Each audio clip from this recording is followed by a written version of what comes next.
So Happy New Year, Gregorian year of 2015 to everybody, to everyone that's listening. And we wanted to give like a real quick bullet point for the whole year to come, so everybody is on the same page and we can prepare ourselves positively for the new year to come. So there are several events that are happening this year which are very important for us to remember. Number one, end of December 2014, planet Saturn entered a new sign, a brand new sign, which is the sign of Sagittarius. After 2 very heavy and strong years in Scorpio, in which Saturn has basically tortured all the Scorpios and, the Taurus, which are exactly 180 degrees from the Scorpios, and all the fixed signs were very, very challenged by the 2 past years. Now Saturn is entering a mutable sign, which is the sign of Sagittarius. And now it's the turn of all the mutable signs to take responsibility. Saturn is about responsibility, it's about order, it's about teaching us things about our karma. We call it sometimes, the master of the karma, the master of the tikkun. And it's forcing now all the mutable signs, which like very much changes in their lives, to be very responsible and more dramatic as well about their lives. So it's a brand new era. Saturn in Sagittarius will stay there for a little bit more than 2 years, will shortly go back a little bit to Scorpio and then stay, finally into Sagittarius. Very important with Saturn in Sagittarius, it's a good time to consolidate our knowledge and our belief system. And it can be also a very tricky time for governments about, for instance, censor or, censoring information or making information smaller than it could be or hiding even information. So we have to be extremely aware of communicating better with Saturn in Sagittarius, of being very responsible as well with the effect that our communication is going to have on people. So that's the first, in a nutshell, the first event for this year. Second event started already in August with Jupiter entering Leo. Jupiter is a dramatic planet. It's now in a dramatic sign.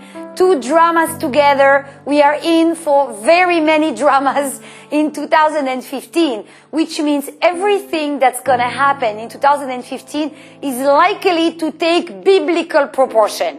So when we look into more details, we find that the winter of 2015 is actually excellent for planting seeds, for building plans for the year ahead, for making, brand new even belief systems for ourselves. So it's a fantastic time to really plant as many seeds as we can. They are not going to come out during that winter. They will come out much later and, bring fruits much later during the year. The season that's really key and problematic in 2015, it's the spring. Because from April and in April, we're going to have respectively a solar eclipse and a lunar eclipse in the lunar month of Aries. And those eclipses are really difficult because when one of the stars cannot express itself, whether it be the sun or the moon. The sun is the character that we have. The sun is about the positive ego. The moon is about the emotional system. When those two take turns to have an eclipse, we already know that in a global level, we have to be a little bit more careful. Therefore, especially the month of Aries, of the spring, and all the spring, we need to be really conservative about the choice that we make. And we know that in the Kabbalah, all of terror is connected to the sign of Aries and planet Uranus. Uranus is in Aries. The month of Aries is really, really very tricky. In order for us to create a protection for the world, we need to remove the terrorist within every one of us. Within every one of us, there is a reactive guy, somebody that's going to throw a tantrum anytime. And that's what really feeds globally. That's what we learn in the Kabbalah system. It feeds globally all these, reactivity of, all association or organizations that are made to be reactive. So be very conservative and cautious all the time of the spring. When the summer will come, we'll have, fantastic planets with Venus and Jupiter, especially in the beginning of July, uniting together. It's a very good time to have, unification, unifying our families, unifying with our partners, finding new partners for our life. That would be fantastic time to grow love and light and friendships. Then we'll enter the fall.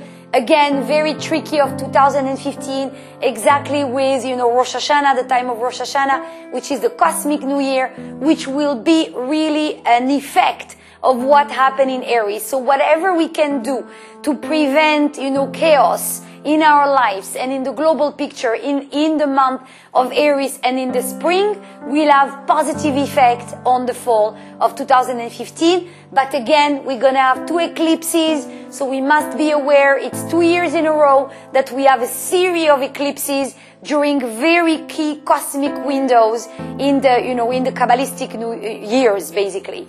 And finally, the winter, the fall of 2015 will end up with 2016, Jupiter being in Virgo, being more conservative and helping us to consolidate many things. Now, we are protected, I must say, with a triangle of earth signs during the spring. So at least we have like some blanket to fall back into. This is our year for 2015. You guys, mutable signs, have a lot of changes happening due to Saturn, but globally, good spiritual work is what's going to save us from everything. Happy New Year of 2015. We'll talk soon.